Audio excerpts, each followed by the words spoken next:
biggest things for me as I was learning how to fast and started practicing fasting. I didn't understand how in-depth this energy process worked before.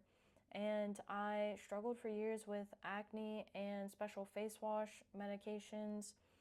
And really, the whole time, the issues that I was dealing with was always coming from within.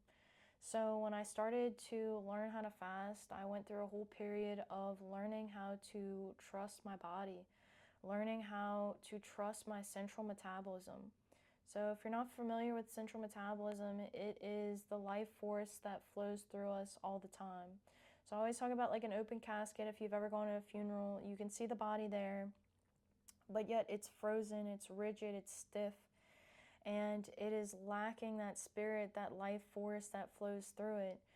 So we have a lot of deep attachments with food. A lot of people have a deep attachments. I had this in my past.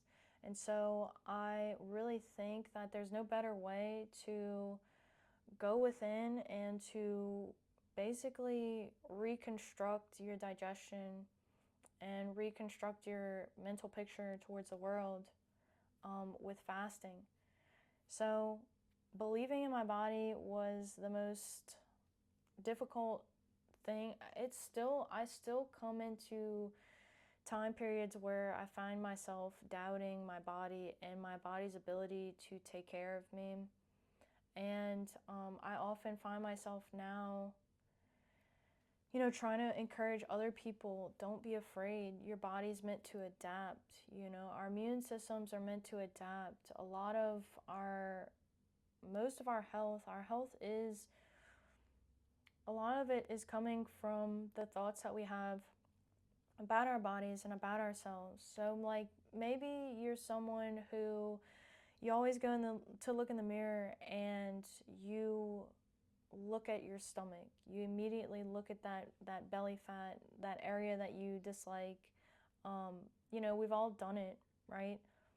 But knowing that something like fasting is the number one way to get rid of abdominal fat, improve immune function, improve like lean muscle mass, improve your insulin markers, all of this, cholesterol, triglycerides, all of this, knowing this and knowing how beneficial it could be allows you to believe in your body more when you're going into a process like fasting. So believing in the process of autophagy. Autophagy is cellular eating. You always know that I have this picture pretty close on hand, but when we allow the cell to go through minor cellular stress, through nutrient deprivation, what it does is it prepares for war. So by not having an external source of food, I'm telling my body to make its own food. I'm telling my body to make its own energy. And it'll do this. We, don't give our bodies enough credit. We have a lot of fear around the strength that comes from within, the strength of our immune function. And, when we put the cell under a place of stress, it is so resilient. And what the cell will do is it will go in, so they have like certain portions of the cell. So this is like a lysosome I'm pointing to up here. And it's like a little Pac-Man, and it'll go around the cell and it'll basically, like, let's say we have an older body, we have some older cells, the mitochondria might be dysfunctioning because if we don't give them a reason to work and stay moving, they will be a couch potato. They'll be lazy, they won't do their job. This is no different from the way that people relate to themselves. Like, the cell is a smaller portion of just a human personality. So we'll go in there and we'll clean out everything that's not working. All damaged components of the cell has to go. This is the process of autophagy. We are preparing for a famine, for a long, drawn-out famine. And the body's built for resilience. That's why people can run ultra marathons and do all these crazy things, fast for extreme amounts of times, because the body is so resilient. And at the time period where I was learning about fasting, I was really curious about why I was taking the anti-anxiety medication. I was taking Lexapro. A lot of people take Lexapro. I took it for 2 or so years, and I was wondering why anxiety comes about in the body. Why does it come about in the nervous system? What is its relationship to gaining fat and throwing the hormones off and throwing the sleep and the circadian rhythm off? And so I started to lean into my faith in that process of autophagy that occurs in the body. And it occurs in all of our bodies. You know, the older that we get, the least effective it becomes. So it's so important if you're older to especially lean into this process, to lean into the process of building muscle, resistance training in the body, because building muscle, having muscle, is your indicator for your body's ability to go through the process of autophagy. Muscle mass is related to your immune function. Muscle mass is related to the energy storage capacity of the body. So if you're capable of holding muscle mass, that means that your bones are more likely to be filled with minerals just as a storage form of energy.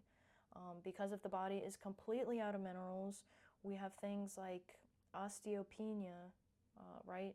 Myopenia, we lose muscle loss, atrophy, right? Muscle atrophy, we have osteoporosis, we have nutrient deprivation in the bones. So it's all about nutrients, and so it becomes fascinating what you could do with fasting. You put the body under a little bit of stress, just like working out. And when you do this, you actually are intentionally asking for a stimulus to rebuild the body.